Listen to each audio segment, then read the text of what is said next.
भाऊच्या डोक्यात होणार जबरदस्त रीतीने प्रहार जे आहे राकेशवर. कारण की तुम्हाला माहीत असेल तन्वी एकदम खूपच नाराज झाली आणि जे आहे राकेश दादा सॉरी रितेश दादा जसे भाऊच्या धक्क्यावर स्टेजवर आलते, तर आपली तन्वी म्हणू लागली, की "सर राकेश धोकेबाज आहे आणि राकेशने मला आत्तापर्यंत जेवढं साथ दिलं होतं, तेव्हापासून जेव्हापासून जी वाईल्ड कार्ड सदस्य संस्कृती आणि रेवा घरात आली, तेव्हापासून तो बदलून गेला आहे." आणि ही गोष्ट तन्वीने जसं हे म्हटलं, तर आपले रितेश दादासुद्धा या गोष्टीवर हामी भरली आणि म्हणू लागले, की "राकेश तुमचं तकरीबन 3 वेळेस झालेलं आहे. जर 4थी वेळेस मला असली गलती दिसेल, तर मी डायरेक्टच तुम्हाला घराच्या बाहेर काढेल.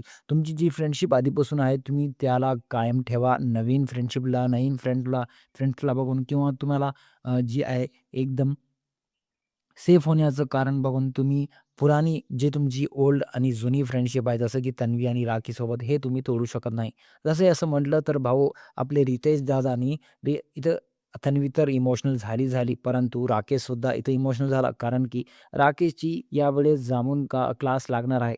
जे एका टॉपिकवर नाही, बल्कि 3 ते 4 टॉपिकवर. आता बघूया तन्वीचं मन हलकं होईल किंवा नाही. कारण की तन्वी जी आहे खूपच आता सोलो परफॉर्मन्स करत आहे. कारण की जे राकेश दोस्त होता, तो सुद्धा आता नवीन सदस्यासोबत फ्रेंडशिप केलेला आहे. तुम्हाला काय वाटतं, की राकेश आणि तन्वीला पुन्हा एक वेळेस ओल्ड